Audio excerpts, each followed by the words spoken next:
Hey now, welcome to the Dirty Side of the Track, America's leading Formula One podcast. That's Rob, I'm Brian. Today was the Austrian GP. And Rob, I thought it was a hell of a weekend, man. What did you think? Loved it. Loved it, loved it, loved it. Apart from one little thing that I'll decide when I get on my rant soapbox. I won't start with a rant, let's ease our way in, enjoy ourselves. But, fair warning to everybody, there is definitely a Rob's rant Oh, coming. God. If you listen Oh, before, you boy. can probably guess the topic. But Oh, jeez. anyhow, I was about to jump into outlining the episode, but I've seen you've put a rather strange note at the beginning, Brian. Do I do the normal intro or do you want to cover that first? Because I have Well, no idea what that I, means. I watched I watched the last Grand Tour special finally. Have you seen it yet, Rob? No, not yet. It's down on our Okay. probably maybe this evening's viewing, maybe. Well, I won't give any spoilers out for anyone who hasn't seen it, but at the very beginning in the top left corner where they put, the warnings, normally it's excessive violence or sexual situations. And I'm not saying for Grand Tour, but for, other shows, salty language or whatever the American version would be. This said alcohol use. And I'm thinking to myself, about 95% of our podcasts would need that in the top left corner as we started off each episode. But we're doing this as we like to call it sort of the quick shot right after the race. So it's early in the day in the States. So I haven't had any beverages today. I don't know. I can't speak for Rob. But I was down the Iron Horse, so that I may have indulged in a couple of beers. okay, so then it is appropriate. Alcohol It use is warning. it is. So on that note, on the alcohol warning, today's show, sponsored by alcohol, will feature very quick news and social because we've got a lot to unpack because we've got a sprint weekend, which despite the fact that Brian hates the format, he's going to eat big spoonfuls of humble pie because I think he loved it. It's not to say that we're going to hear him go back on his opinion that he likes the format, but I think even the biggest haters of the sprint weekend would probably admit that we got a very good sprint race yesterday. Yes. And today we got a good race as well. Not rain interrupted, but still gave us some cracking racing. So we're going to do news and social weekend roundup of everything that we saw, quali, sprint, race, and then we've got Silverstone preview because we're back to back and we're going to one of my Yes. favourite tracks. This is so great. This is We're so recording great. so quick that I imagine that the supercomputer at F1 has only just finished calculating time penalties and hasn't even moved across to working out fantasy points yet. So Nope, we probably still won't get to that. calculating. Still calculating. Still calculating. So yeah, let's jump straight into the news. And the big one this week is Ryan Reynolds. Not content with owning Wrexham Football Club, has now decided to spread into new sports, and he's 24% owner in Alpine. Kind of.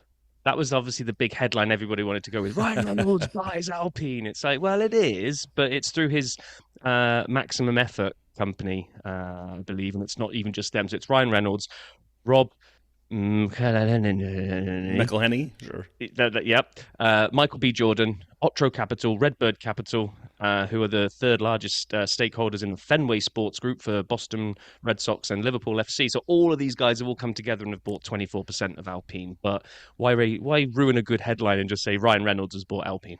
So I have a question for you. I'm excited by this. I mean, you and I have talked a lot about the valuation and excitement around F1. This isn't that much of a surprise. We've seen celebrity investors in all kinds of things, from sports to even insurance, our industry, which we've seen a lot of. But I guess the question I have for you, and this is the Chris Pratt meme. Everyone's talking about it, and I don't know what it means, and it's too late to ask. I've seen this Wrexham thing everywhere. I have no effing clue what that is. It's a real football club, real soccer team, and they made a show about it? Like, I don't understand. I have no idea. Or is it a Ted Lasso Uh, situation? I don't know, and I'm afraid to okay. ask. Oh my But I'm gosh, we asking. haven't got we haven't got enough time. But let's just imagine, right? You like the Packers, right? So let's imagine that the NFL wasn't a closed shop and there were, let's say, four professional divisions. So you had the NFL right up at the top, then three more divisions below it, yeah? Sure. And you had the ability to move through them. It wasn't a closed franchise where no matter how bad you are, you don't get to fall out of the bottom. So true promotion and relegation. So imagine those four tiers existed. Well, you still wouldn't find Wrexham in the English football division because they had fallen outside what's known as the professional. The top four leagues are kind of like the professional football league, and they were wallowing down in a league below that. And Reynolds and McKenna came in. and pumped a whole bunch of cash into it. They've been brilliant to the local town community, got Wrexham back on their feet, invested in the stadium, invested in players, and they got promoted back up into the big league this year. Kind of Oh, Hollywood moment for the cameras for the documentary that they're doing. oh, And they're now back into that fourth rung now. So, four more straight or three more straight promotions, and they'll be up in the big time. So that's what they've okay. done. And they've done it in a really good, they haven't, they're getting a lot of kudos for the way they've done it. So there's a lot of genuine excitement for people thinking, especially Alpine fans looking at this and going, well, if he comes in with his magic wand the same way that they approached the kind of way that they didn't just come in, pump money, take selfies and go, aren't I great being a celebrity owning a football club? They actually did it properly. So I don't know how much influence they're going to have here. They got 24%. It'd be interesting to see what this does for Alpine. Yeah, it puts them at a pretty high valuation, 900 It some odd does. million pounds, dollars, whatever. But speaking of valuations and teams, we're watching the 2026 grid, and we've always talked a lot about Andretti, right? We've talked about the idea that Andretti wants to get in, but now we're seeing that there are other teams that want to join as well.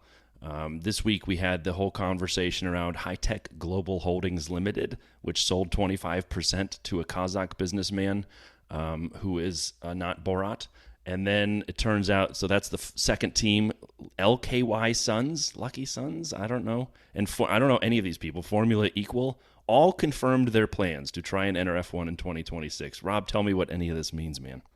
Yeah. I don't know because I mean, if all of these get the investment and they can stump up the money for the what's it called, the anti-dilution fee or whatever it is, the 200 million that they've all got to put on the table before they're even allowed to play nicely. If let's imagine they can all do that, I think we've kind of heard that despite the fact that there used to be more cars on the grid, just the size of the cars, size of everything at the moment, there's a lot of pushback as to whether the pit lane could really support extra teams. So I don't know. Are we staring down the barrel of an 11th and 12th constructor coming along in 2026? Or are we looking at someone has to be, like the nightclub bouncer? It's one out, one in at the moment. You've got to wait for someone to leave before you can take their spot. Don't know. I'd like to see it expand. I'd like to see kind of 12 constructors in there. I think they could do it. And I, maybe. Sorry to cut you off, but maybe that becomes the tipping point of with all these tracks that are all bidding to try to host things. Maybe the ones that can get their act together and expand facilities as needed would be the ones that can take their spots by accommodating more teams. well, I've said it before, and for anybody new to the pod, I'll say it again. Don't discount the Andretti entry. They will have money. I've explained to you how I know this. It ain't going to be a money problem. Mark Walter and the people backing that bid and other people I know very well who are trying to get involved, I promise there's money in the bid for Andretti. The question will be, will the other teams accept him in the kind of way they've worked in the U.S.? Not saying it's bad, but it's a little bit, I don't know, blue collar for the F1 approach. So it'll be interesting to see if they're accepted as well. Anyhow, speaking of teams, last team news I have, AlphaTauri. I read this briefly this week, and it may have been in a haze of not sleeping much, but I'm pretty sure I saw a rumor that they're not going to be named AlphaTauri next season. Did you see that too, or was I making Yeah, that yeah. up? No, Okay. you weren't falling asleep. Helmut Marko basically said, yeah, they won't be called that next year, which to me was like a bit of a nothing burger. It just Yeah, means exactly. the clothes brand isn't really working out, so it's going to have a different name next year. Okay, next. May I suggest Dirty Ciders? I'm willing to pony up $10 today. Oh man.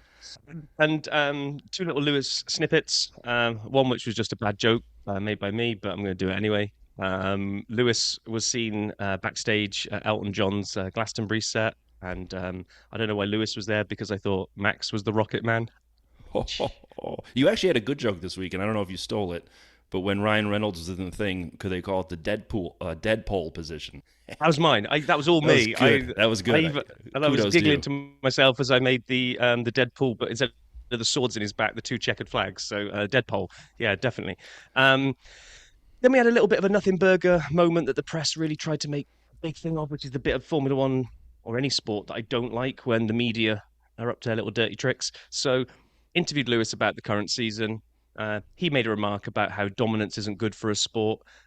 He actually went and covered the whole thing. He said, look, I've grown up with dominance. There were dominance of Ferraris, McLaren. I experienced a whole period of dominance, and now Max is enjoying it as well.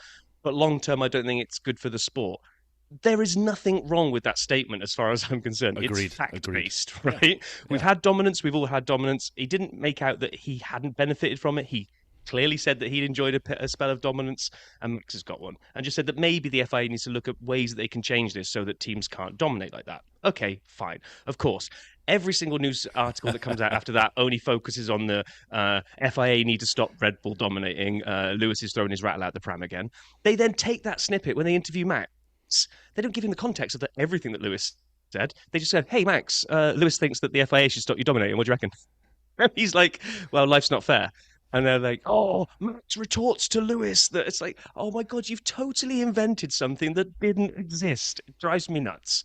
I'm not going to waste any more breath on it, actually. Well, good for you. This week also, I was texting with an old friend I hadn't talked to for a while, and just seeing how she was doing, and she was asking what I was up to, and we traded some notes, and she said, "Oh, by the way, I listened to the podcast." I said, "What?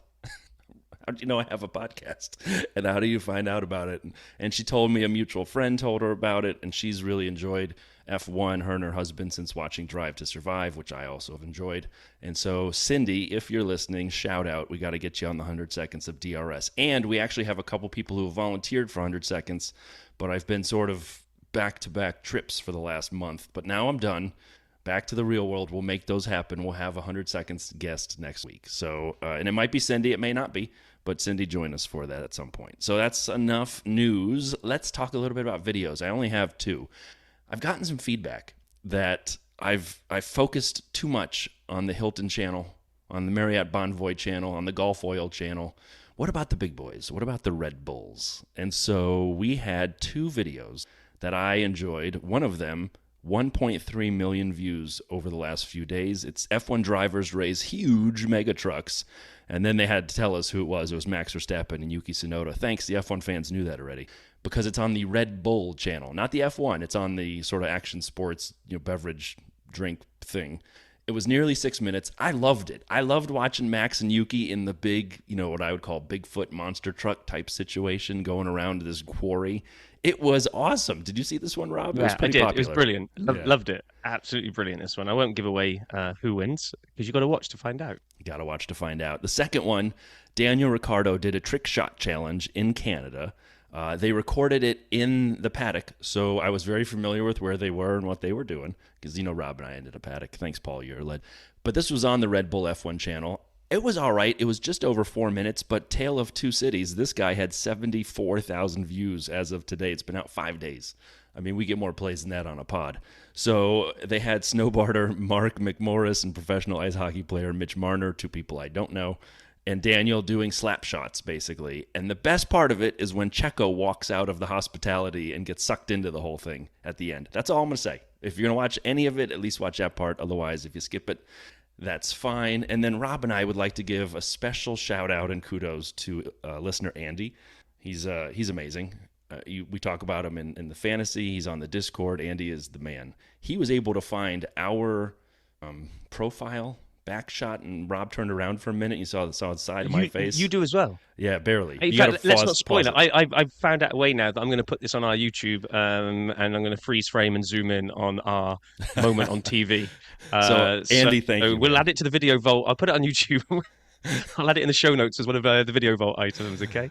Yeah. Do you want scary horror music to zoom in on our faces, or something a bit more? Light it is our 1.5 seconds of fame. Andy, thanks, brother. Yeah, and nobody's been able to find the Jensen Button interview. He must have been being interviewed for the Hilton Bonvoy channel or something, and maybe you'll find it one day, Brian. But Hilton Bonvoy, that's a good mix. We video bombed that so well that I'm so disappointed that video doesn't exist. But I was popping my T-shirt. I turned around, and I'm popping the T-shirt that says Dirty Side. I mean, the only way it couldn't have been any better is if I turned around and showed them my Dirty Side tramp stamp. But I didn't, and it didn't make it, so I guess that's why. Right, moving on. Okay. Race week. Practice is where I'm going to start. I was trying to work out what the hell I was going to say then, but practice. And there wasn't much of it. Free practice one on a sprint weekend. That's all we get. And I do like this. I like the fact, and I know you don't, because I think you said before you like them to learn the track more and learn the layout and time to prepare the right setup and tires and something else about tires and whatever. But I like the fact you've almost got this huge mishmash of what everybody's trying to do. You've got kind of some people going out. We had Williams going out with the Floviz on there because they're still trying to work out setup things. You've got other people bombing it around to try and do almost quali laps. Other people doing tire runs, heavier runs.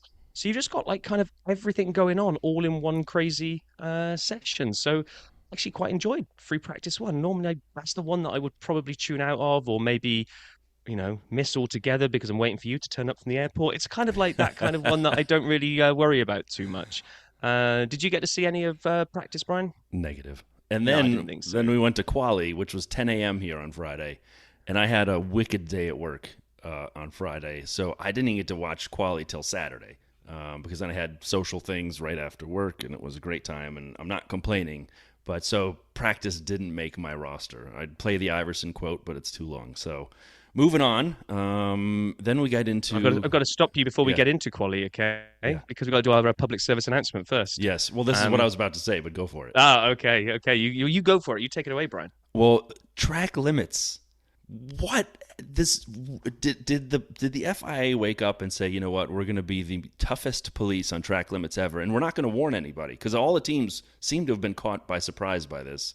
I don't understand what happened. Like it was They all track got limits briefed. situation. Did Yeah, they not believe what they heard? It was everywhere. This is.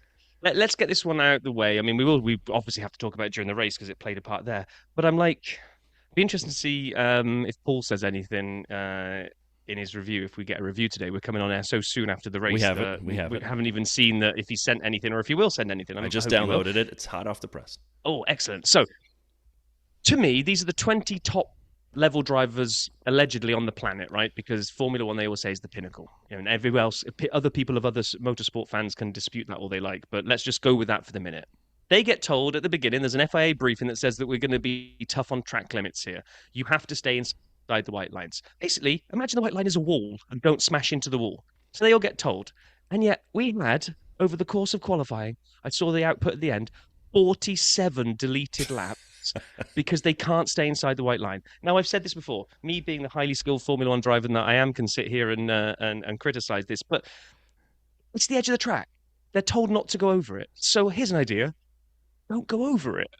I mean, now last year there was a bit of criticism because the FIA all the stewards seemed to be a little bit hit and miss as to whether or not they were going to give things out or not. Correct. So this year they went, right, put the feedback on board from last year. This time, every single one is going to get done. You're going to get your warnings, you're going to get your black and white flags in the race, and then you're going to get penalties. That's it. End of, guys. So just stay inside the white line. Yeah. I that's my point. Like they obviously had a policing strategy, and what I don't understand is, okay, after quali, maybe the teams would have picked up on this, that it was serious. They still didn't. I mean, it was still happening into the race, but here's the thing, the counterpoint I'd make. They're going 160 miles an hour around corners where they're trying to hit the apex of the turn, trying to gain as much time or lose as little time, I guess, by, changing the direction of the car, using all of the track. There are milliseconds, tenths of seconds even, to be had by going wide. So getting it to that exact point where your inside tires are on the line but not showing the line is their job. And so do it better.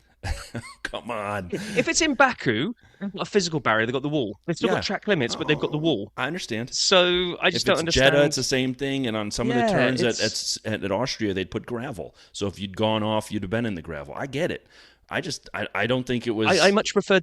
Yeah. I much prefer this year's complete policing of it. Last year was too random, where they kind of felt like they rolled a dice to decide if they were going to give I do too. I thought it was better to have complete policing, but I would have liked the teams to have done a better job talking to the drivers about it in advance and worrying about it instead of people like Lando started the hall monitor and then Lewis was talking about it the whole rest of the race. That Toto had to come on and tell him to just drive the damn car. But we'll get back to that. So quali, Rob, take us into quali, buddy. Yeah. So quali, it was kind of interesting to see that it's somebody. Apologies, it might have been Lizzie. I can't remember who tweeted me to say about the Williams cars. Has Sargent actually got the upgrades this race? Because Q1, Sargent was so far away from Albon that you just hoped that Sargent hadn't got the upgrades yet. But no, they all had the upgrade package this weekend. So Sargent really didn't do too well Q1. But the other person that was out there to try to, as he quote that he'd said before the weekend was, I want to show Helmut Marko what I'm made of out on track where it counts was Nick de Vries and 20th. Yeah. 20th. Not good. Not good. So Sargent didn't make it through. Nick de Vries didn't make it through. Zhou, Yuki, K-Mag didn't make it through either. We got into Q2. We had good lap times being deleted again. Both the Red Bulls fell foul of it. Perez just didn't seem to understand what the white line was. Then they just didn't seem. They send him out again, and they go, "Hey, we really need this one. We don't have a time. We need basically just get us a banker." At this point, he goes, "Yeah, no problem. Deleted." Deleted. At this point, he was when they. I have a picture. It was so funny. At the end of Q2, when they showed the times, Checo is 61 seconds off the lead because all he had was when he was trundling around, getting ready to run it. That was the only lap that counted. It took him twice as long. And how does that happen? How does that happen? I don't know. That Red Bull surely is fast enough that even if he just like trundles at sort of like 3/4 pace for them, it should have been enough to get through to Q3. But no, he couldn't do it. So we lost Perez, we lost Valtteri, Piastri, Ocon, and George. George dropped out. And then finally, it kind of settled. The dust sort of settled, and I don't know whether team principals went around and just took helmets off drivers, punched them in the face, and then put the helmet back on again and went, "Stay inside the white line." But I don't think we got many, if any, track limit in Q3. Everybody seemed to understand. Oh, you mean the white line? Oh, stay inside it. Oh, got you. So we had a pretty good Q3. Yeah, we did. Max, I thought, was going to hang up his gloves and helmet because he'd put a stonking lap in. It didn't look like he was getting ready to go back out again. Then he suddenly decided to go out.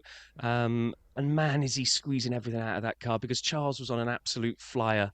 And Charles would have taken pole if Max hadn't come back out again. But Max was ahead of him, I think, and had done what he does and improved his time. And Charles came around and was, what was it, 0.04? Yeah, 0.048. Oh, so man. Close. I mean, I was happy for Charles to get second, but that's just like nothing. That's not even the blink of an eye, is it? No, it isn't. And you know what? We've bagged on Charles a bunch, calling him the new Mr. Saturday. And even though this was Friday, he still delivered. He had a bad Saturday, and I was about to make some comments, and then I really enjoyed what he put together in the race and what he did. We'll get there. You may not have, but I did. And so I thought it was kind of interesting, right? I loved Albon made it to Q3. I love that we had Nico Hulkenberg and the Gas Man in Q3. I thought it was fun. I mean, I obviously missed Checo and George and everybody we talked about. But for me, the beginnings of a thing I'd like to invent, at least for today's episode, Driver of the Weekend, DOT we. No. Yes. No, seriously. So don't ask me why. Yeah. I don't know how I ended up back in our old WhatsApp messages from when we were first starting this pod, but I did, right? Yeah. An idea you had that we should do before we'd even recorded a first show. I'm sure it was good. No, it is. And maybe we do it, right? So instead of driver of the day or whatever, the weekend or whatever you call it, we should do King of the Pits versus just the Pits. So who was... I did. So who was our almost like our driver of the day, I guess, the king of the pits, and who was just the pit? You're telling me you have enough time to go back in a year and a half of WhatsApps, but good on you. So .we is not as good as King of the Pits. I mean, Lando. Let's talk about Lando for a second, can we? I know he had the upgrades and Oscar did not. I get that. I don't care what he had on that car. The car has been so bad the whole season. Lando put that thing in quali 6th in Q1, 3rd in Q2, and 4th in Q3. He started on the second row. 6, 3, 4. Those are your winning lottery numbers for King of the Pits starting Friday, Lando Norris. That was tremendous. And there were a couple stats.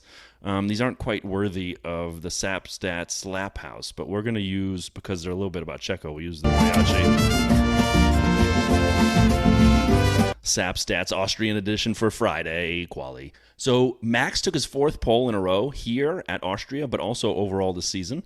Checo, it was the 4th time in the Red Bull not going into Q3.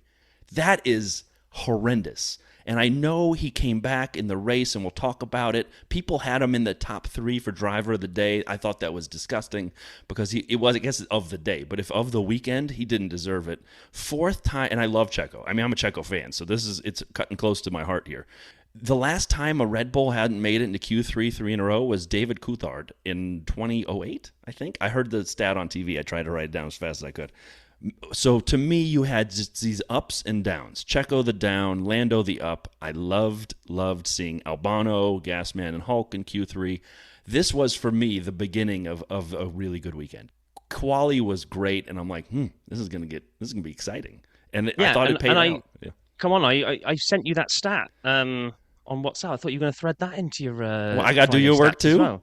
Do you have it handy? To you, because you're the stat man. It's SAP stats. It's not Vale stats. Pull it up on your phone. I'm going to do it then. So, apparently Q1 was the first time in F1 history, not like this season or last season or this decade or hybrid era, but F1 history, that all of Q1 has been split by less than a second. So that's so good. Max Verstappen down to Nick de Vries, despite the fact he trundled around in 20th, it was 0.858 seconds across the entire field. So we talk about the field kind of grouping together. We've talked about how there's not really kind of Red Bull aside. We've got a nice little gaggle of cars at best of the rest, and then we don't really have a sort of a second and third and fourth tier after that. Everything does seem to be converging, which is cool, and long may it continue. So yeah, there we go. That's my little stat. So then we wake up for sprint weekend, sprint shootout. Had to get up at stupid o'clock to watch the qualifying, but I enjoyed it. I enjoyed. But as soon as I kind of woke up and I saw the weather that was going to be at play, it kind of always looks like you're going to get some fun out there. Let's put it that way. But this was part of your marathon of catching up then, right, Brian? Yeah, it was. Okay. I had to basically. It would have been at 5 a.m. I would have had to get up to watch this live. I would have had to get up at 4 to watch quali first, and that ain't gonna happen. I was out late Friday night with some friends. I had no voice left by the time I walked in at some god awful hour Saturday morning. I'm like, I'm just gonna watch these things on delay, and I did. And man, I know I don't like sprints and the sprint weekends. I have an analogy for it. It's a bad one. It's like the person in your town, and in this case, I'll use a woman who you see at events. She's got kids similar age as your kids, whatever, and she's just a bad person. And you're like, no thanks. You try to avoid them as much as you can. She's not a nice person. But then occasionally she shows up to an event, and you're like, yeah, she's pretty cute. And that's what this week. That's what this weekend was. Where on earth you were meandering with this? I'm like, what the hell? This is kind of like. That's what this weekend was for me. Analogy overboard. Showed up looking good, but still. Anyway, we'll get away person. from you and your random women that you obviously stalk in your town, and let's talk about the fact that we woke up and there it was, a drying track. It had been raining, and we kind of still had some drizzle going on, but it was Inters to start with, and almost straight out of the gate, Sainz has. Well, they said it was a brake-by-wire problem, but it was obviously mechanical as well, because it was I don't really understand the technicalities of it, but whatever the brake-by-wire system did led to massive overheating in the actual mechanical brakes. He came into the pits and there was just like smoke everywhere. It was broken by wire is what it was at that point. Yeah, and really so it was bad. And when Crofty towards the end of shootout, SQ, whatever we're doing this one, was like, I don't think he's going to get back out in time. And then he did. I know I'm going ahead a little bit, but I can't hold back. When he put in that lap and the team's telling him how to do it, he's like, no, I got to prepare myself. And he was all over the place. I told you when you wrote your own notes, you were going to take us all out of order. It's like, I look loved at you it. Jumping ahead. I'm still at SQ1. Yeah, I know, but you've just jumped to the end, to the punchline. So the track was dry and there was a drying line coming on. We had everybody jumping in and piling on to softs. And then I love it because you get this grid order that was kind of there, and you're looking at it and going, okay, who's where? And then suddenly, like, I don't know, Albon or even Sargent will go and like chuck it at number 1 or something stupid because they're on softs and it's making a mockery of the board that's there. And once everyone's done their run, it kind of sorts it all out, apart from Charles. Charles was really in trouble. It was like, oh my God, he's out. He's in the drop zone. And then Ferrari pulled it out of the fire, like, within the last 2 laps for each of them, because Leclerc goes and just creeps into the one, and then Brian already ruined what happened with Carlos Sainz. It was so good. Point talking about. I don't know how he did that. He set the fastest lap. He went from, as they were saying on TV, 0 to hero. And Chuckles Leclerc was, as you said, driver at risk. He was 15th. I mean, he barely made it through. But squeaked through, yeah. There was so much traffic at the end. We've talked about this, ways we might fix F1. One of the things I suggested, if we weren't going to shoot out quali, which Fernando liked and you liked and I liked, I'd like to see these shorter time frames on quali. I think it puts extra pressure on the teams to not screw around as much and get some laps in, and creates a sense of urgency. 12 minutes for SQ1. I do like that. I thought that Is was it good. also, is this one a little bit artificial as well, though? Because isn't Austria one of the, if not the Shortest. shortest on the Shortest, yeah, track? yeah. So watching them all try to jockey for position, there's not as much track to Right. line themselves out on. So actually, that trying to get that traffic-free running is seemed to be so hard here. And Hamilton just, he kind of blames the team like he always does. Oh, okay, hey guys, you put me in traffic there. So well, I think it's a team effort. But anyway, you got screwed by traffic, so you're out. Zhou's out, Piastri's out, Bottas and Sargent. Y- Um, I hadn't thought of that. If this were at Spa, Carlos doesn't make SQ2. He doesn't have enough time No, to get around. he I hadn't he thought of that. just he crossed the checkered flag line, didn't he? With kind of like Like 10 or he 12 or just something. Yeah, it he was didn't like have there's much. almost nothing left when he managed to go round and get that flying lap in and put the fastest lap. So yeah, anything longer of a track, and he didn't have enough time to get round. Um, Shootout 2, George didn't take part. His car was proper broken. Yeah. They kind of we see you Ferrari, we raise you on. We're not even going to get back out. So he was out. Um, Not a lot really. That one actually was a little bit less exciting. Yeah. So Russell we obviously lost. De Vries we lost. Sonoda, Gasly, and Albon. But so which meant both races were through to Shootout 3, And we which had was Gunther on the pit wall, and I'm like yeah. between them going through, and I was loving this. I thought it was cool. The interview, I enjoyed the Haas's going through.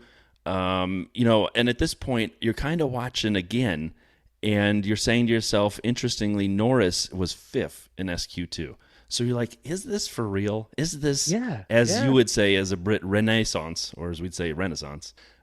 Is this happening? Not sure I'd ever use that word, but okay. It's happening. And then we go into SQ3. It's a wet session. Run what you want because of the whole thing is wet. You can run whatever tires you want. If you remember, there was that dumb have to have certain types of new tire rule in Baku that kept Lando out. Do you remember that he couldn't even make That's SQ2? right. Yeah, yeah. That rule would have been in effect if not for the little bit of rain that kind of came through. So we had a debate going in SQ3. One of my favorites, used softs or new mediums, or because it was Bernie Collins, who I think is brilliant, because it was Bernie Collins, is it used softs or new mediums? And I was cheering for people to go out on the new mediums, and it was fun to watch. Anyway, talk a little bit about SQ3 because I want to talk about how it ended. Sorry, you just woke me up from you with your tire talk. Oh, there's more coming in the race. Yeah, I know there is. I know there is. You talk about how, I mean, the not like SQ3 was just Max nailed it, and what else did you want to add? Really, the Hulk put in fourth was a stupendous lap. Fourth. I know. That was what I wanted to highlight. Yeah, Hulkenberg in fourth. Lando in third. I yeah. mean, it is getting out of control. That guy he does like Austria. He's had good results in Austria, and then combine it with the upgrades. I loved it. But yeah, we saw Checo finish second. So we had first time ever in a race with a Red Bull lockout, front row lockout at the Red Bull Ring. I found that hard to believe, but it makes sense, I guess, if you think of it. So that was a bonus stat for you, an SQ sprint quali shootout. And then we get to the sprint. And oh man, I really loved this. I couldn't have loved it more. It was such a great race. A combination of factors we'll get to. First off, though, I have to ask a question. Did anybody else notice that for sprint quali or sprint shootout, I'll get it right eventually, and the sprint race, there was different music when they came back from commercial at the beginning. It wasn't the Formula One thing. Like they show the drivers, that was normal. And then they had like some different background music as Crofty's introducing everything with Anthony Davidson. So I noticed that. Just if anyone else did, great. If you didn't, sorry. And then they gave Leclerc a penalty for obstruction as he was trying to get in the pits. And it made me so angry when I saw that when they showed the grid. Because during, I think it was SQ2, I can't even remember where he got the penalty, they showed it. He was pulling into the pits. He's over on the right. There's a white line you have to be inside to get into the pits. He's in it. And yes, the car coming around turn 9 is going to naturally get in the way of that angle to some extent. Where did you want him to go? Off the track? What would you have preferred him to do? To make his car fly? He turbo boost up in the air? I don't know what he could have done. If it wasn't for the other subject that I'm going to have a rant over, this would have been my Rob's rant for the week. Because literally, what do you expect? Is he, oh, I might hold somebody up, so I better abort my pit stop and go around one more time just in case I don't get in anyone's way? I think they did say when they were discussing it before the penalty was given, they were like, this could be unfair if he gets one, that he probably will get one, but what's he supposed to do? It's just poor track design. the pit lane entry is just in the position that you're going to slow somebody down. If you're slowing down to enter the pits safely, what's he sort of like handbrake turn into the pits and like fly in there? I don't know. But Take anyway, yeah, that was a dirt path on the side that you have to take to get around in case someone's. Yeah, that was just stupid. It was. And then it was raining. We saw the drizzle, like a heavy drizzle, reminded me a ton of Canada. I was having flashbacks to my wet emergency poncho as I'm watching this. I could feel that top-notch plastic stuck against me in every place. And then the question I had, and if I'd been on time, I would have sent it to you on WhatsApp. Hulkenberg starts third, right? Fourth. Hulk starts fourth. And so I'm wondering, if a tree falls in the forest, does it make a noise? Meaning, if Hulkenberg gets his first ever podium, but it's in a sprint, does it count? Can we remove the asterisk? No, you can't. So, but it's. I mean, as it transpired, it became a non-discussion point anyway. Yeah, exactly. But yeah, so they all start on Inters. Apart from, was it Valtteri? Was the same at the back on the on his mediums? Our friend Valtteri. You know, why not? Why not? Hey, give it a shot. Now, again, if we talk about nothing burgers and press, right? I loved the first few corners from Max and Checo. So me too. Checo starts well, makes Max earn his money by trying to keep him ahead. They get, I think, round into corner 2, is it? And then Checo gets alongside Max and closes the door and probably doesn't leave a car's width on the side, and Max goes up and dips his right wheels onto the grass, right? But you can see that Checo, whether it's the spray, whether it's checking the mirrors, I don't think he squeezed him out, because I think as soon as he realizes he's there, he bounces if left. If he'd have kept position and kept giving Max no track, then you'd have gone, "Ooh, Checo, I see what you've done there." I think the moment he pulls across and sees that Max is off on the side, he then goes left and gives him room to rejoin. Yes. Fine. Max then overcooks it, trying to send it up the inside, doing exactly the same thing that Checo had done in, like, whenever it was the formation lap or earlier on in the day. We'd seen Checo on that same braking point, right, almost go straight off because he overcooked it. That's what Max does. And then those two almost take each other out. Great. Then we have the world's most unfortunate piece of bad luck. We say that Valtteri, if he had no luck, if he didn't have bad luck, he'd have no luck at all. But Lando is hot on the heels here, eyes wide open, watching the two Red Bulls take themselves out. He's going to zoom through. Him and the Hulk are probably going to go off beyond the both of them and be leading the race. But because of bad situation with, apparently he just locked up as he was entering the corner as well, which means his rear wheels had almost stopped spinning. They were coming right down to a slow spin rate. When he saw the two Red Bulls in front of him and he almost collected them, he had to tap the brakes again. That combination of the previous lock up, the low speed, and then tapping the brakes again, kicked his anti-stall mechanism in. And as soon as his anti-stall mechanism came in, 10 cars drove past him, I think. Oh, he went 2/10. He fell. He went 2/10. 8 cars past him. 8 cars went past him, because when basically in the anti-stall, when he puts the power down, he's not really getting power. He's just getting the engine going. Please don't stall. Please don't stall. Please don't stall. Oh, that was so Having bad. about as much power as a regular road car as he tries to exit out of that corner, and just watched everybody fly past him. But that was so rough when that happened. Nico did go up to second briefly ahead of Checo. But, Max, I mean, of the two, I actually thought Max's was worse. And I know it was wet and he slid and locked up, but you got to predict that a little bit. You're the best driver on the grid in the best car. You basically were pissed because your buddy, give me a break, your teammate almost ran you off the track in turn 2, and you were going to show him. Yeah. And you cut right across the whole turn, took him out. You ruined Lando's race, who is his friend, because of that situation. Lando was basically second row to 10th. And then somewhere in the back, Lewis, who said this whole sprint didn't matter in an interview, which I thought was also a flip, made up 5 spots on the opening lap. I thought the first couple laps of this were great. A bit of the weather, which had impacted the qualy. So we had a jumbled grid, and then we had a bit of weather concerns as everyone's on the inters starting this short race. So I thought it was great. And then we just saw nonstop battling. Like in lap 3 or 4, K-Mag and George were going back and forth for 11th, right ahead of Lewis, and Lewis is putting his nose in there every so often. Like, it was amazing. It was amazing. And this, I am going to have my mini rant now, and then we'll bring it back later as well. Please, let's do it twice. I was hoping to have none. And even Sky Sports News, the commentary team, are on my side here, even if it's subliminally, because we saw... They weren't. No, okay. I heard it. Hold that thought.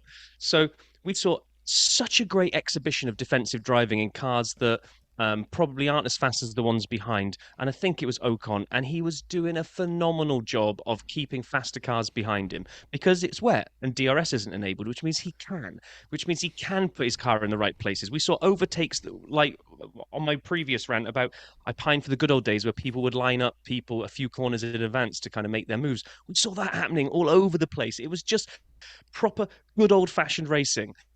Great attacking, great defending to fend them off, and then DRS got enabled. And I think it was Crofty or whoever it was said it. Poor old Ocon.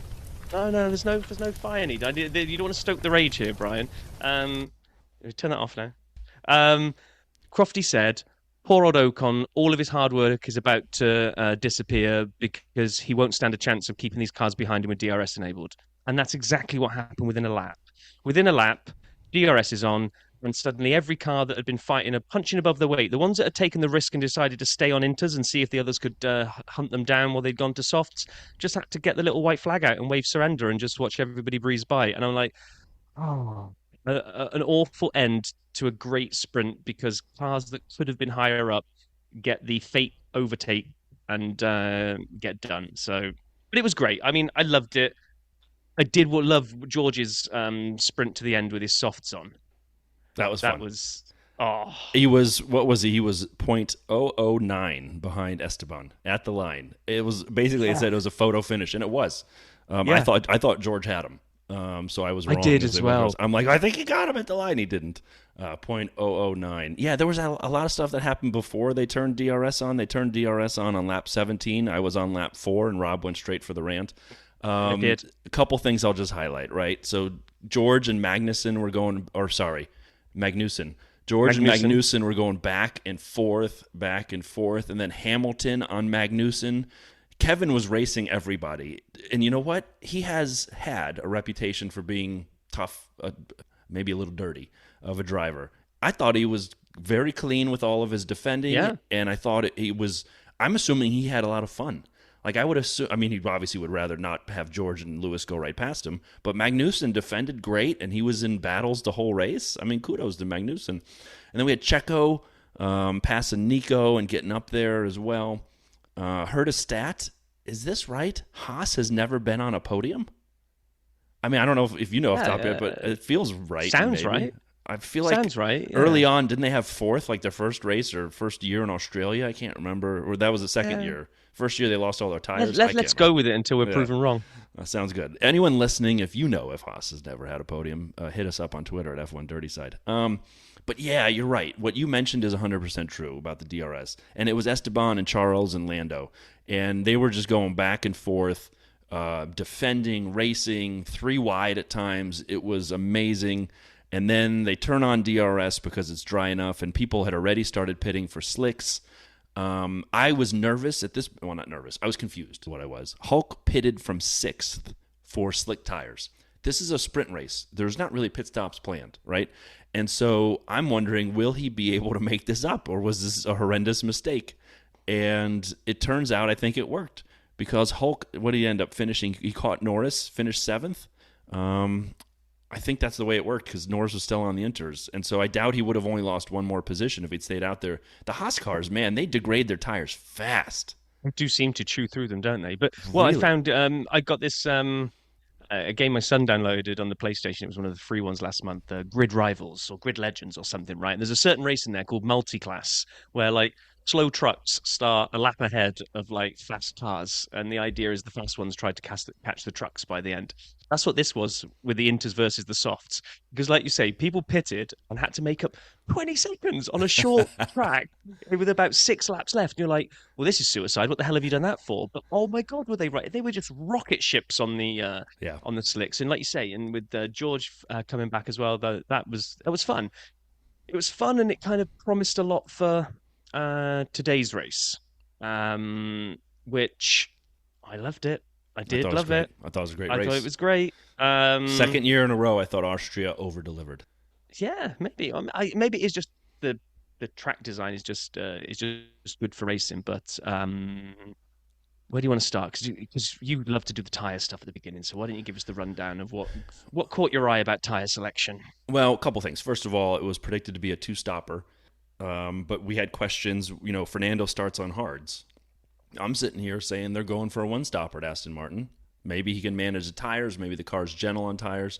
We had the three softest compounds. We had the C5, C4, C3. So we had the softest of softest tires. You wake up. For people on YouTube, Rob's sleeping.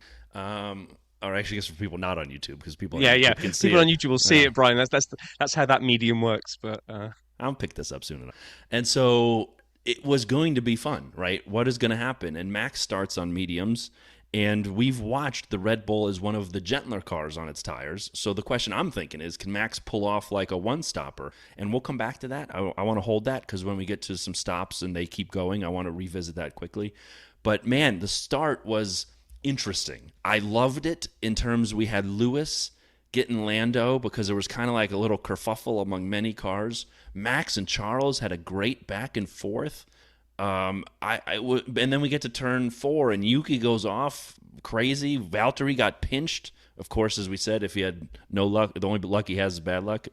He got pinched. It was Yuki also was dive bombing in turn 1 and ran into Ocon and pinched Valtteri. I'm like, what was Yuki doing? Like, did he think that was going to stick? I don't know what he was doing at that point. it's just, yeah. If you ever see anybody get caught in a situation where it's not their fault and they just get pinched in between cars or It'll be get Valtteri. broken off their car, it'll be Valtteri. 100%, it'll be Valtteri. But never mind. Yeah, I mean that start with Charles and Max kind of got me a little bit overexcited that the pace was in the Ferrari because for a while he was keeping pace with them. He threw it up the inside a couple of times as if he was going to have the pace to overtake him. I was like, oh my God, we're going to get a race. And then it was quite quickly 2 seconds away. But yeah, I mean, there was some great racing going on like in the pack. And here I'll dip into DRS again, but not for the rant of it, but more for this, whether it's this track, I don't know. Okay, I'll go on the rant side first. You've put the stat here. It's 35% of the race is DRS, right? Yes. But there's only one detection zone. Which there's 2. Is it 2? Okay, so yeah, 3 zones, 2 detections. That's right. Okay, I knew. Yeah. So, problem with that here we saw was that where you make an overtake very, very quickly after the detection zone, if you overtake then in the next DRS section, when really the guy behind is the one who needs it now, because the whole point of it is to help facilitate the overtaking, the guy who's gone past him is like, unlucky, I've got DRS again, despite the fact that I've got nobody in front of me now and could just pull away again. So that was a bit weird. And we'll come to it about the chicken on the line again. Yeah, we'll get to that. But I actually really, I appreciate your DRS rants as your friend, as your co-host, as someone who can't figure out how to replace you with someone else. I appreciate your DRS rants. I don't fully disagree. I'm not as strong-willed about this as you are. I know you and JP on Discord. Hold on. I know you and JP on Discord get going about DRS like two old men get off my lawn. But let me say this. I actually think it works here.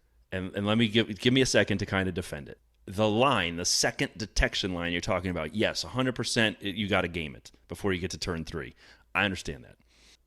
But we didn't see a lot of home straight overtakes. And we didn't see a ton into turn 1 because it's a shorter straight and it's an uphill turn 1. So it's less powerful DRS. What it does is it gets you it keeps you close to the car in front of you and allows you to get ready to tee people up. And the place where most of the overtakes happened were turn 3, which was risky.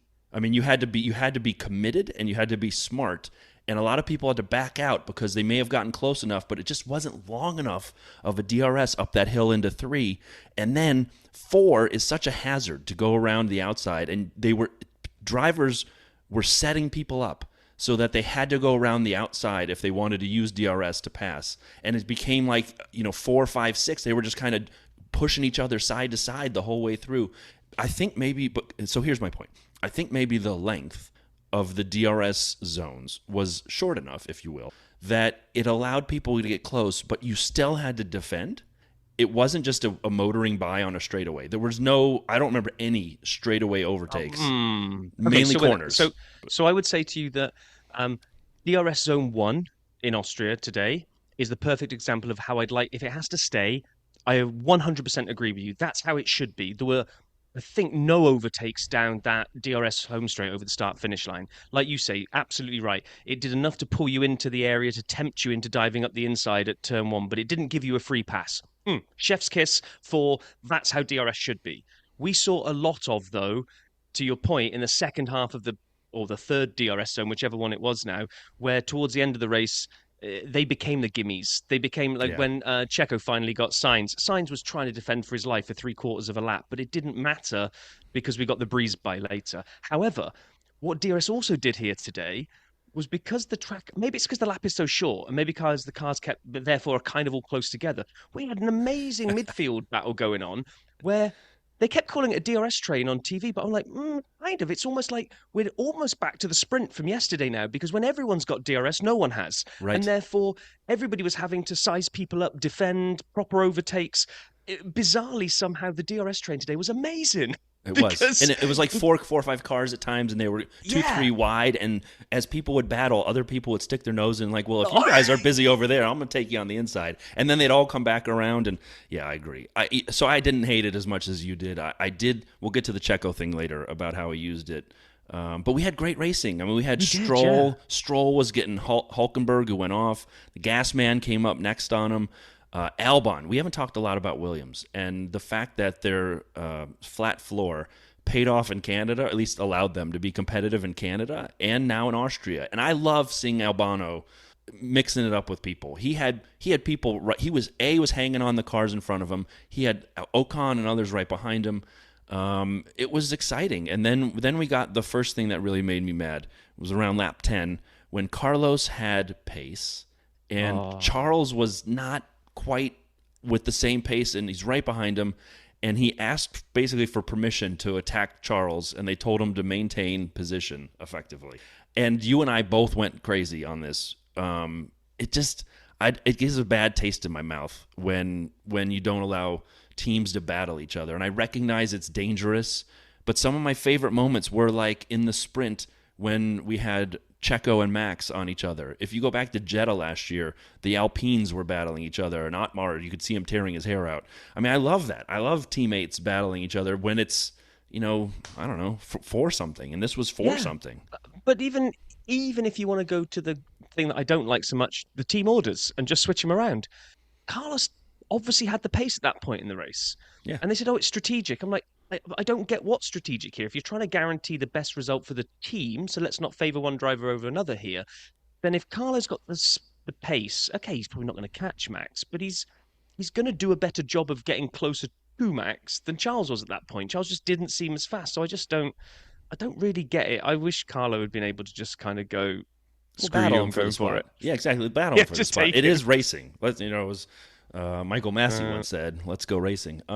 Anyway, then speaking of Mercedes, Lewis reports over the radio, the car is slow, and then he gets some black and white flag, and he's like, "I can't turn it." This was the beginning of Lewis's just rant of a weekend on the radio. Made him look like a young driver as opposed to the mature champion that we usually see. Hulk pits, comes out, and whatever they did in the pit stop didn't work because the engine exploded. It was going great. They put new tires on, and I think somebody put some sugar in the engine tank, in the gas tank, and it blew up. VSC, and then everything started. Sorry, by the way, I didn't notice this, but Engine Mode 11 did on Instagram. When Hulk blew up and drove his car off the track and parked over on the side, he got a track limits violation for that. He did? I didn't. I don't know if you're being serious or not, but no, seriously, there was a track limit violation. So because it's just automatic, it's just sensors when you go outside it. So funny. So at first, the top 6 stayed out, partially because some of them were past the pits when the VSC was called. But then the Ferraris came in the next lap around, which hurt them. Because the teams who'd pitted earlier pulled an undercut to some extent on fresher tires. Tires mattered. Fresher tires mattered this weekend. Again, because of the soft compounds. I like this. Make the tires matter. Put some strategy into things. And then, but they had slow stops anyway. I mean, they had 4 or 5 seconds. 4.5 stops. seconds, weren't they? Yeah. That was bad. And it wasn't even a double stack, really. It was, but it wasn't as tight as we've seen people pull off. And then it's lap 16, and I don't know if it's because it's early in the morning or because I'm not that smart. I had no idea what was happening. I was so confused at this point because some people had pitted, some people hadn't. We had different people staying out for track positions. We had people pitting on different laps. We had penalties now racking up for Lewis and Yuki. And everyone else on the grid. Well, those are coming. Those are incoming. And I'm watching this, and I'm like, wait, but who's winning? I mean, after Max. After Max, who's winning? And it was so confusing because we didn't have Checo up there yet. Anyway, it was fun to watch. I loved it. And we kind of got this interesting, by lap 18, it all, for me, shaken out where I understood it. We had Max, Charles, Checo, Lewis, Carlos, Lando, and Fernando, and everyone had stopped except the Red Bulls. And the loser of all this was Aston Martin. Fernando at the back of the group I just mentioned, and Lance Stroll was in 15th. And they pitted Fernando off of hards on lap 16. I didn't quite get that. I mean, you weren't in not the the safety tyre car whisperer window that you are, but I'm not quite sure what was going on with that one. But then we saw. Was it then we saw? Now I'm kind of daydreaming here, but it's the Red Bulls come in later, right? It's a few laps later. We knew it was coming. I was looking at the clock. All the time at this point to see the delta that Max had out front. I'm like, this isn't a pit stop. He doesn't have a pit stop in his lap pocket. 25. He said 21 in the cooldown room. This 3,000 million laps led consecutively record is coming to an end unless he can stretch this a little bit longer. But then the longer it went, Charles was actually eating into it and it was coming down. And it was like, this is going to be over now. Which kind of didn't mind, but it would have been nice to see how far he could have pushed the record. But we reset the lap counter to 0 on, what was it, lap 25? Did you have? I think it was 25 I wrote, but he said 21 in the cooldown room. And who am I to tell Max he's wrong? But it was 25 wrong. Anyway, so then more penalties. Ocon comes out on an unsafe release. Yuki serves his penalty, but again screwed up serving it, as we found out later. I don't know why that's so hard. I don't get it. They've changed the rules because of some confusion this year. So you can't touch the car for 5 seconds. It's no longer you're able to touch it a little. You just can't work on it. There was a whole big deal. Can't touch car 5 seconds when it stopped. Why is that so hard? Why are we still having people screw this up regularly? I don't know. Wasn't it Yuki there's last my rant. time? That was or fast was it somebody else that did it? Remember the race earlier in the season? I think it was Ocon. Penalty on top of penalty. I think it was Ocon. They piled up. He had right. 15 seconds of extra penalties from screwing up the first penalty. Anyway, so Max then takes Carlos back pretty fast. Checo pits right after that. Max goes down to 10th. And at this point, I just like to pause for a second. On lap 28, Lando's still in 4th place. I mean, that's amazing. McLaren fans must be so excited. I'm a Lando fan to some extent. I'm not a McLaren fan per se, but I'm watching this just so engrossed to see where he's going to finish. I'm like, this is wild.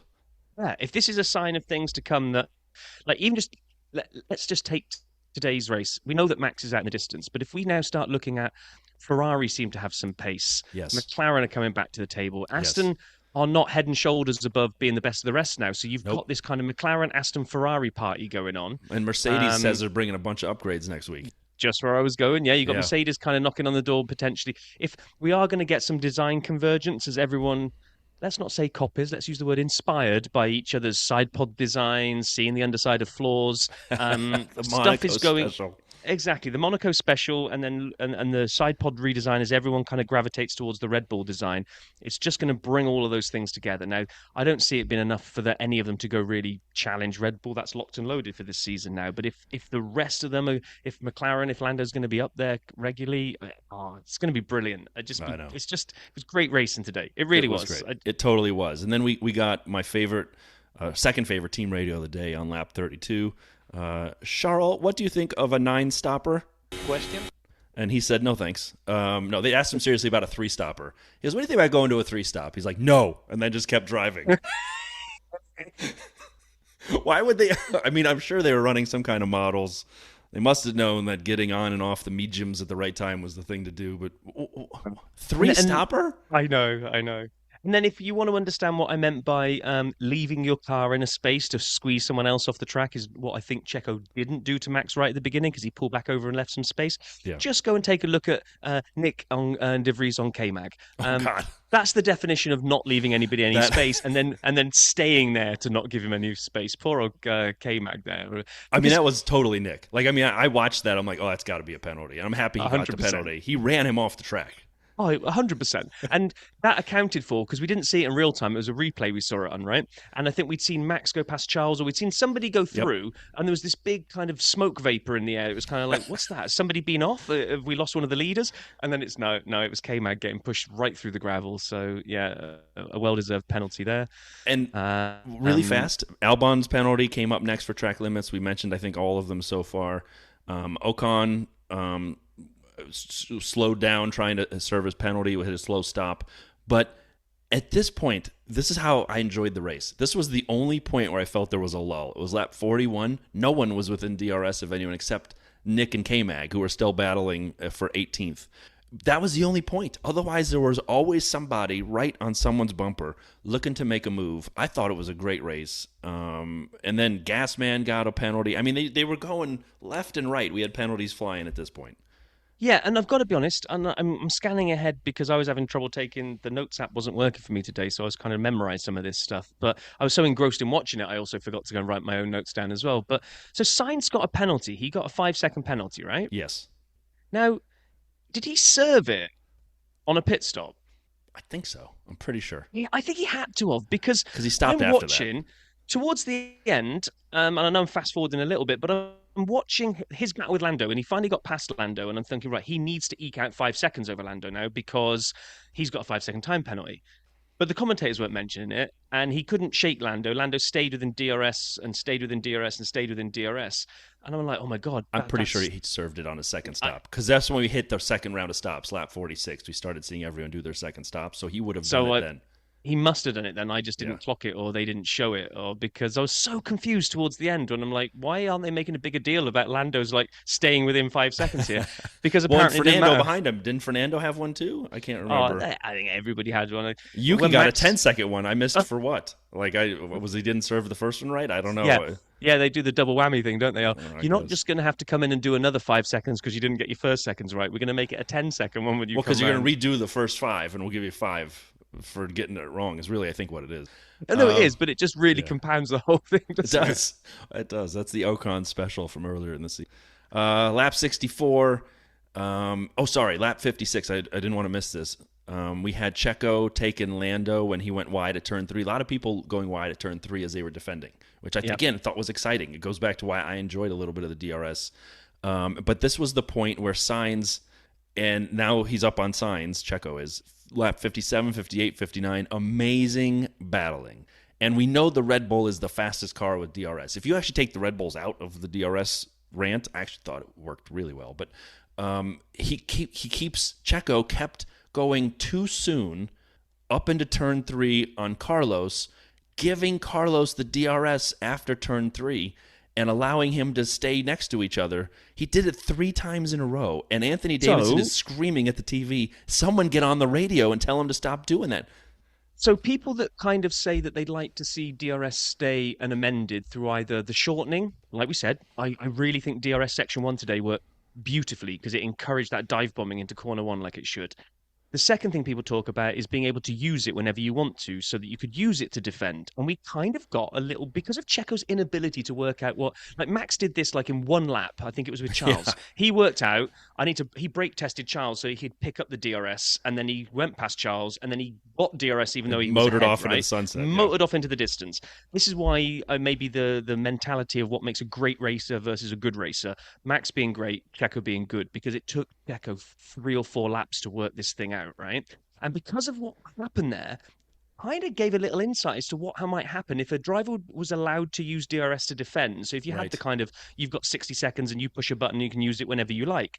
We saw Sainz kind of being able to do that, and we saw a reverse DRS where Sainz was able to defend against Checo because he kind of had it in a weird way.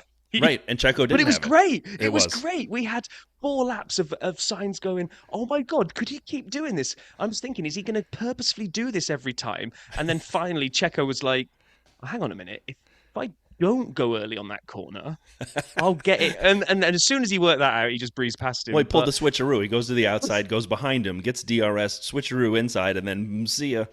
Exactly. So that for me, if anybody does want to look at like if they are petitioning to kind of change DRS so you get that kind of like limited use, but you can use it whenever you want, that Carlos Sainz situation there for 4 laps was just brilliant because he was almost being able to use it in a defensive mechanism, which was fantastic. We had some great battles at this point in the midfield and backfield. We had Valtteri, K-Mag, and Yuki battling for 16th like they were going for the championship. I loved it. I couldn't get enough of this. And there were other cars in and out of there, but it was really Valtteri and Yuki and Magnussen who really went for it. Lap 67. And I mean, they were trading paint. I think they rubbed tires. It was phenomenal racing. And you know what? We can talk about Yuki dive bombing lap 1 and going in the gravel then at the turn 4, I think it was on lap 1. We can talk about, K-Mag and his history of tough defending, and we can talk about how much we love Valtteri, but those three guys are epic drivers. And anyone who makes F1, I think you're right, they are the top 20 in the world, because if you watched these three guys in cars that are subpar compared to some of the top cars, that was hell of a driving. Amazing. It was brilliant. The last two things I have on the race itself. In the race, we didn't talk about this. It was lap 52, but it was my least favorite radio message. Lewis had been complaining so bad about people's track limits. He became the hall monitor. He was complaining about the car. And Toto finally had enough. He'd been on the radio once already. He went on again, and he said, and I'm quoting, "Lewis, we know the car is bad. Please drive it." Oh, my God. Yeah, Can you imagine being at work and like your job is to make the spreadsheet and you're just whinging on about Excel and not getting the data, and your boss comes around and goes, "Hey, just do the Excel. Just do the spreadsheet." That's what that was. That was bad. I mean... And it was. And then at the opposite end of the spectrum of just pure brilliance and confidence in both one's ability and also that your team aren't going to screw it up by doing a slow pit stop. Max is like... do you know what? I think I want all the points this weekend, so I'm going to stop for slicks. And I don't know that did we hear the team radio of them say no? Yeah, the commentary team just say let's not. I think they said let's not. Yeah. And it's like, get those tires ready because I'm coming in. If I have to put them on myself, I will. So I'm coming in, and I'm like, well, your average time lost here is like 20-21. He's got a 23-second lead. I mean, this is tight. This is pressure on that team. That if one wheel gun man screws the pooch here. They're giving away a win. But oh my God, they did a 2.3-second stop. He comes out, I think it was 2.5 seconds ahead of Charles. And in one lap, 2.5 more seconds. Solitary lap, 2.5 more, finishes 5 seconds ahead, crosses the line, smoking a cigar, getting the fastest lap. The crowd are going nuts, but probably inside his helmet, all we're hearing is bow, bow, bow, bow, bow, as he just big times it across the line. I'm like, hats off to you, Max Verstappen, because that was absolutely brilliant. Yeah, amazing. Just brilliant. Charles finished second, as you said. Checo finished third. Finished on the podium for the first time in Austria, although I'm kind of getting into my stats. He finished third, went from 15th place to third, which is commendable. And he was in the conversation for driver of the day, but he still wouldn't be king of the pits because, in my mind, you got to be the whole weekend. And he hosed up a lot of the weekend. Sainz fourth, fifth Norris. Good job, Lando Norris. Good job, McLaren. I hope Zach Brown is celebrating like he's the king of the world, because I think he would do that. Alonso, then Hamilton, then eighth George, who was in witness protection for most of the race. I didn't even know he was still racing. I'd forgotten about George Russell today. If it weren't for Alex Albon and his cry of George like this, you couldn't even convince me he's an F1 driver. I saw him nothing today, which is a shame. And then the gas man, who also we didn't see a ton of. He had a couple early battles. Lance 10th, and then Albano 11th. Good job, Alex Albon. And why did I go to 11? Not just because you can go to 11 and it's better than 10. That was the last person on the lead lap. I did a little research kind of leading into some tap stats. Everybody after Albon was lapped.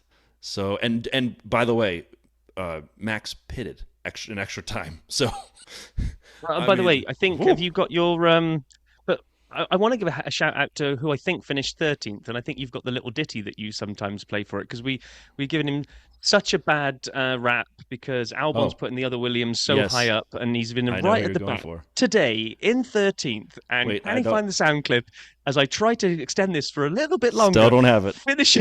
Got it. Finishing in 13th was Logan the Sergeant. He even had a penalty.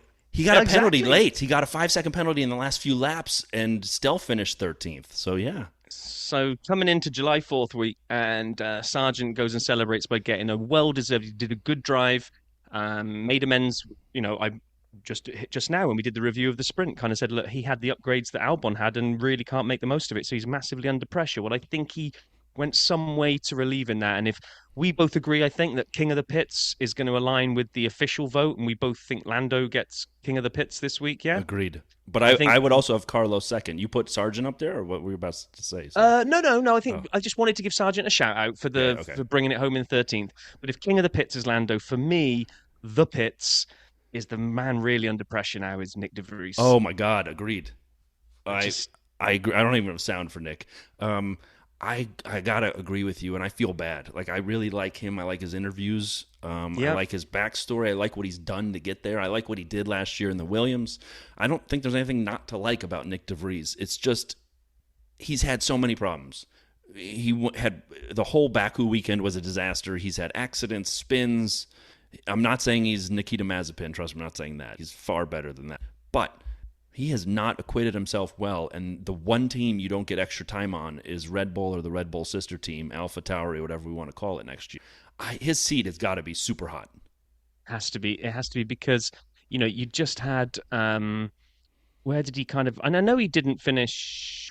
Where did Nick end up? He's 15th, right? Which isn't really that bad. But when you think about Hulkenberg was out, Magnussen and Sonoda all had issues. Piastri didn't have the upgrades. I think they're saying the McLaren Piastri will He get had them the in old car. Silverstone. Yep. Bottas had his front wing hanging off. So they all that crew all had kind of like problems. De Vries didn't really get involved in any problems, so he just trundled at the back of the rest of them. And I think Sargent beating him today is not good news for him. So I agree. Although the Williams is good on these tracks, so I'm happy it Sargent is, showed yeah, something. I true. loved this race. I really did. I loved the weekend, the strategy, where you had the question on the tire compounds and how many stops using softer tires. We've been saying this for a while. Like, put some jeopardy in the tires, and we don't mean exploding, we mean degrading. And Yeah, you had that. The DRS worked. In my notes, long before we got into this conversation, was it was not too powerful. You still had to agree. overtake and use it. There was some peril if you really wanted to go into some of the corners and do it. Teams could defend a bit, fight back a little. I did not like the track limits, but it added zest. So, like, I'm not arguing it. If they're going to police it the way they did. I thought that was Yeah. fine. And I still don't like sprint weekends, but sometimes they look fine at the parent-teacher conference. You all right over there? All Gosh. right. All right, so Think, can we do a couple yeah, stats? got to do the stats because we've got to move away from your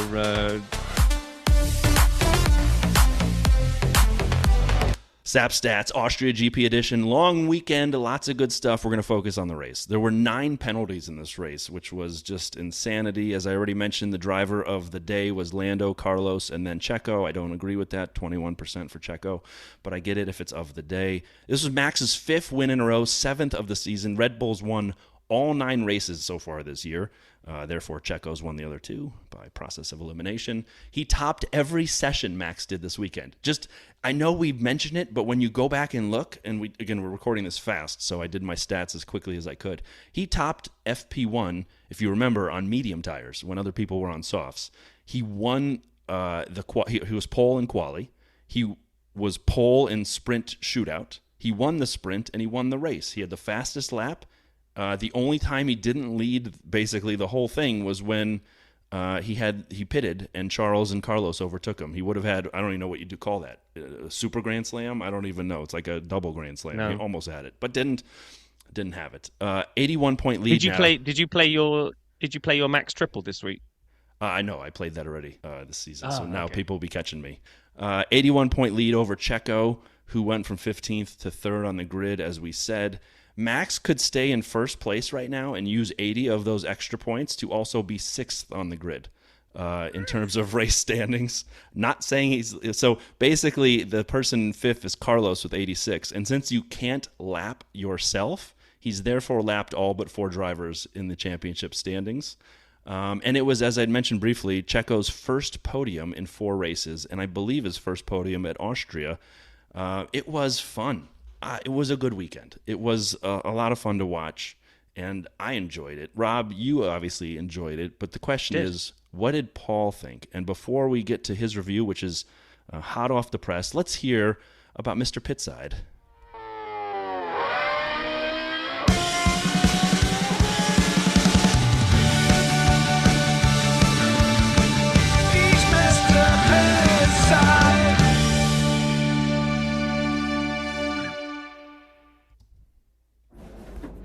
Hey all, Austria Grand Prix done and dusted. Back from here to Silverstone. Home race for me.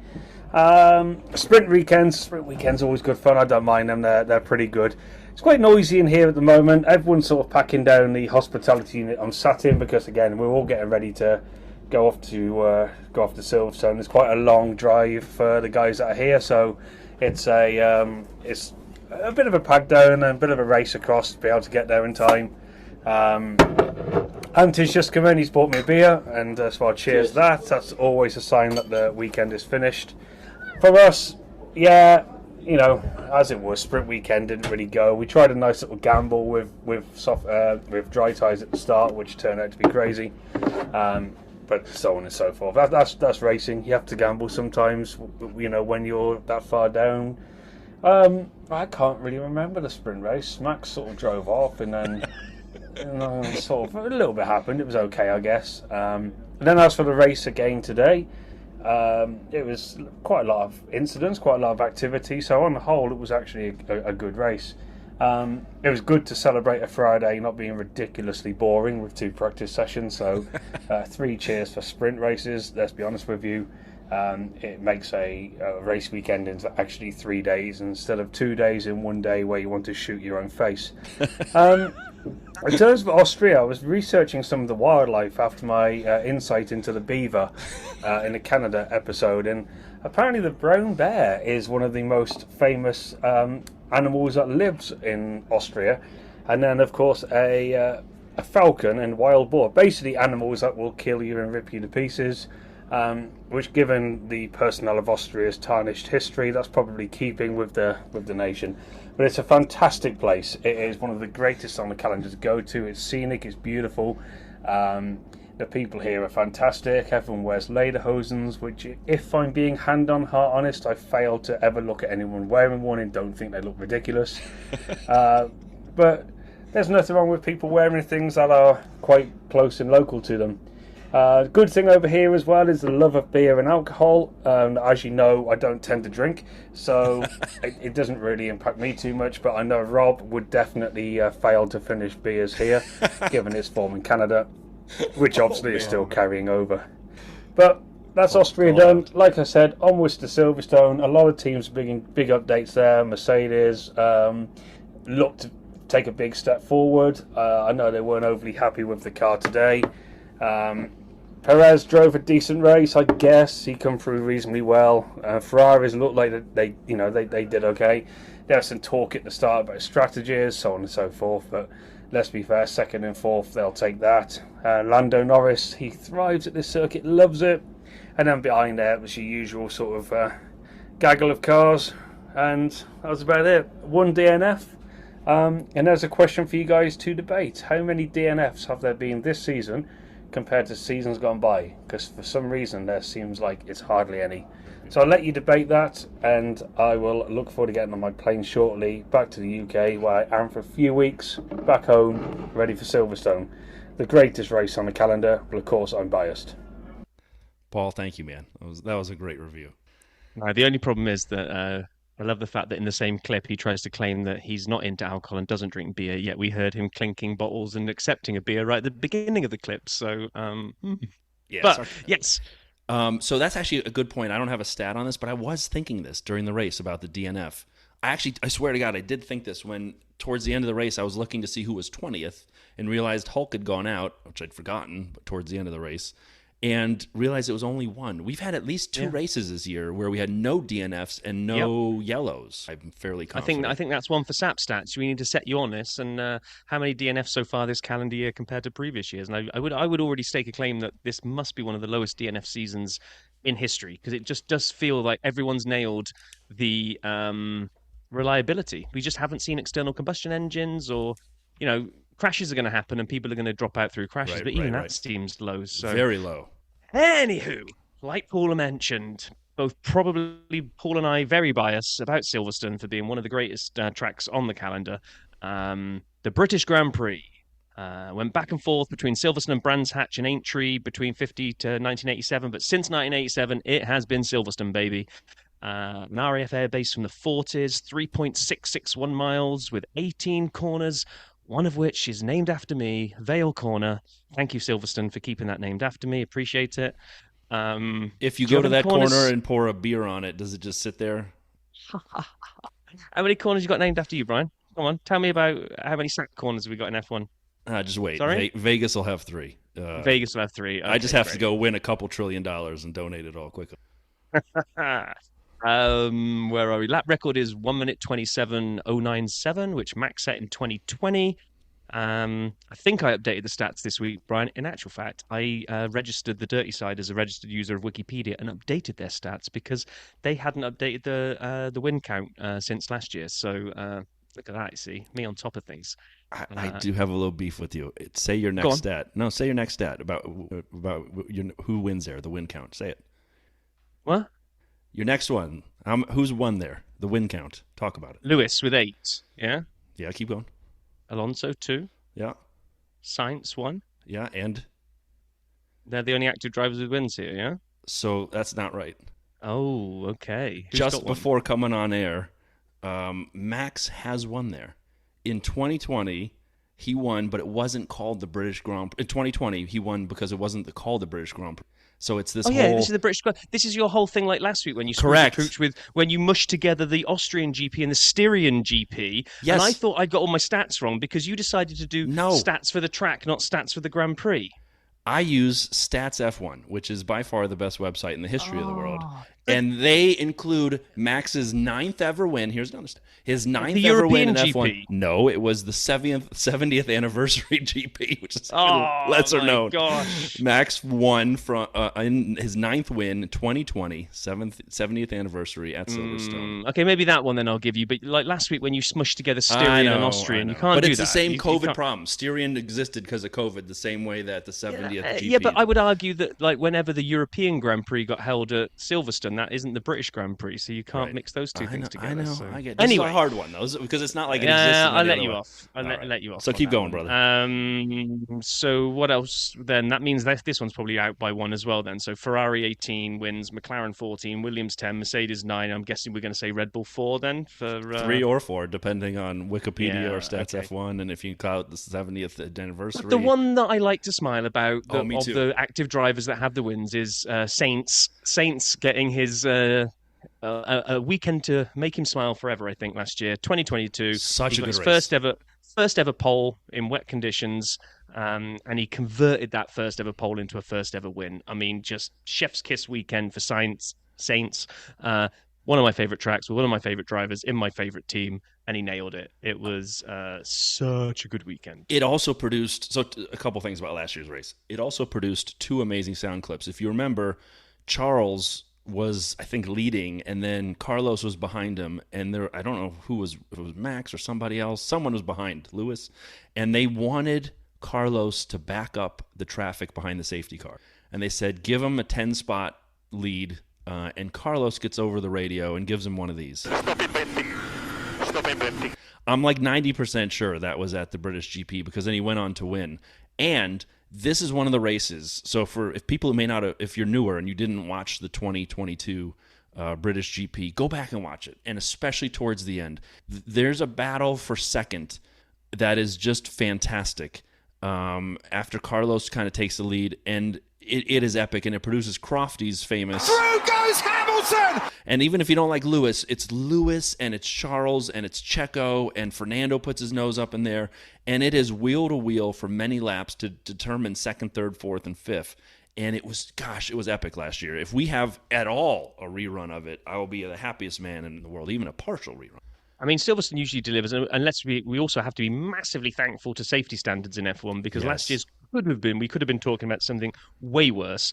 We had the horrible crash with a number of cars came together, which launched Zhou and flipped his car upside down. He went right across the gravel and into the catch fence, and there was that horrible, what felt like an hour, that was probably about 7 minutes of what the hell's going on here. Thankfully, he was fine, but that was one heck of a shunt. But it meant then that with that being fine, we could look forward to a fantastic race, and we can look back at that weekend now with fond memories as opposed of anything that could have been worse. So it usually delivers an absolute cracker. I've probably cursed it, and it's going to be an absolute stink the house out now.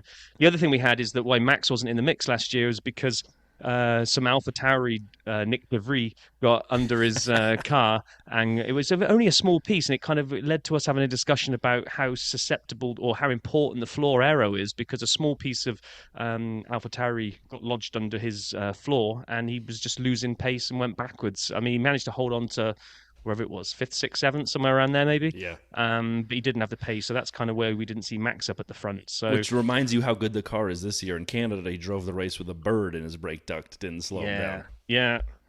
So, the other thing about Silverstone is you don't have to be first to win. I like that. It gives you usually pretty good racing. A couple other last-minute jingles or stats here. All right, preview for the British Grand Prix. So we've had 21 people win from first, 17 people win from second.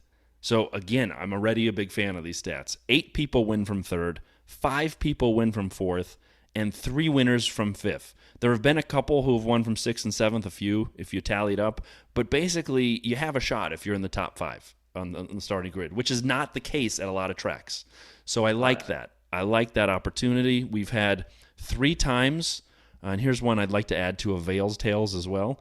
3 times a Climax engine has won here. I don't know what a Climax engine is. I could make a guess, but we've already drained that bucket of inappropriate conversation this episode. But I maybe we should research what a Climax engine is, because they've won 3 races. And of the active drivers, we've had Lewis lead with 13 podiums, Fernando with 6, Valtteri with 5, Max with 3, Charles with 3, and Carlos and Checo with 1 each. And interestingly, I think Charles' 3 podiums could be a precursor of a good race for Ferrari next week, but we'll get to that. Yeah, I mean, I'm looking forward to it. If everyone can bring upgrades, do I think that we will not see... is that a double negative?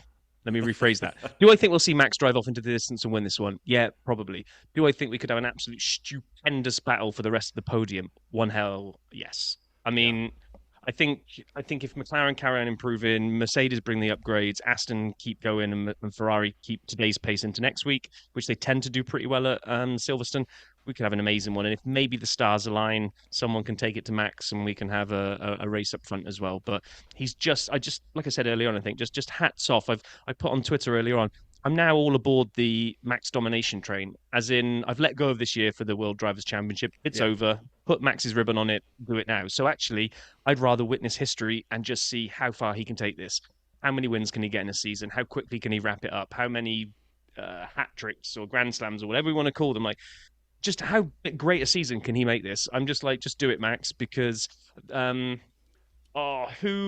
put it might have been the stat man Sean Kelly might have put a tweet out. I could be attributing this wrong, but basically said the childish, hot-headed driver that we used to see in Max Verstappen that was in the best car couldn't always take advantage of that best car, but now he's a facsimile of Michael Schumacher, because he's just nailing it time after time after time with precision, consistency, works well on the tires, just does not make a mistake. And when you do not make a mistake in the fastest car of the grid, it is something to behold. I gotta be honest, it really is. So yeah, agreed.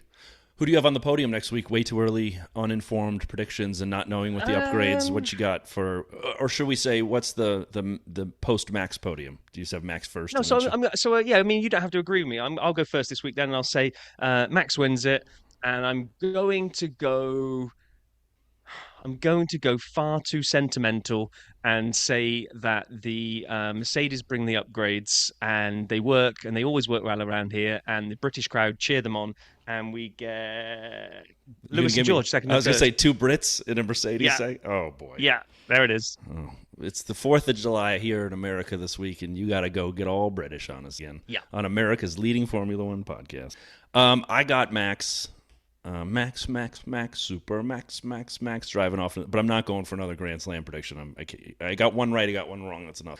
I'm going to give Charles Chuck Leclerc. I'm putting him on the second step again. And my third step on the podium, my brain is telling me go Checo. My heart's telling me go Lewis. I'm going to join you. I'll put a Brit in a Mercedes on there. I'll put Lewis on the third step of the podium. Okay, well, we don't have long to find out if we're right, because we're back to back. We're straight back into race week.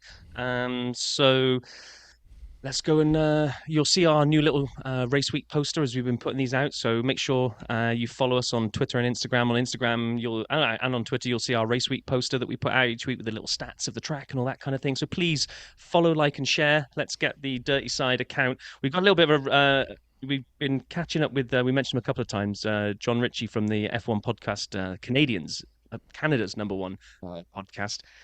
They're chasing down 500 followers, I think, on Instagram, and maybe even more than that. And we got to catch them up. I don't want us to be beaten by them. So come on, guys, you can do it. I know people look at our channels and they like things, but let's get the following and the sharing and going.